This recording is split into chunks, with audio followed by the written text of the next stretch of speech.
Il faut noter, Salim, que toutes les personnalités politiques, pas uniquement en France, dans d'autres pays, notamment en Grande-Bretagne ou aux États-Unis, parce que, entre parenthèses, puisque Khalid a parlé de la même mise de certains groupes financiers, une grande partie sont proches d'Israël, il faut le noter aussi, sans être antisémites, ont été critiqués aux États-Unis, y compris par les intellectuels honnêtes et des universitaires.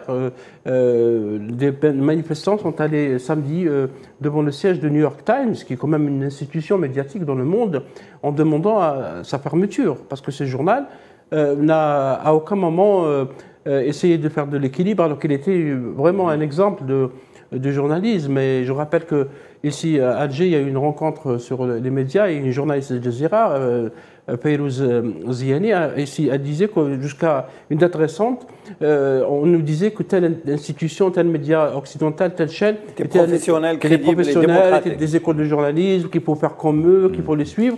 Gaza les a dévoilés. Il y a eu des morts à Gaza. Gaza et le conflit en Ukraine. Oui, et le conflit en Ukraine ont dévoilé beaucoup de visages parce que les masques sont tombés sur un journal aussi prestigieux comme New York Times qui invente des histoires, qui a rapporté des faits qu'il n'a pas vérifiés, ce qui est un peu étonnant. La même chose pour d'autres médias comme Fox News, comme la BBC comme aussi, la BBC qui a essayé de redresser un peu et de se rattraper, comme CNN, comme Deutsche Welle, comme beaucoup de médias.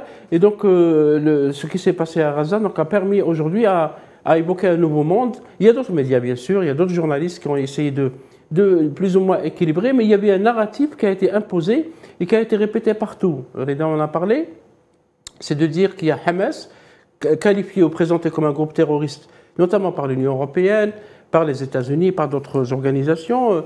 Maintenant, les États-Unis disent qu'il faut détruire. C'est les termes utilisés par un ancien général qui était en guerre d'Irak. Et il faut noter qu'il y a eu des crimes de guerre aussi en Irak commis par l'armée américaine qui dit qu'il faut détruire le Hamas et la Russie. Vous voyez ce parallèle qu'on fait?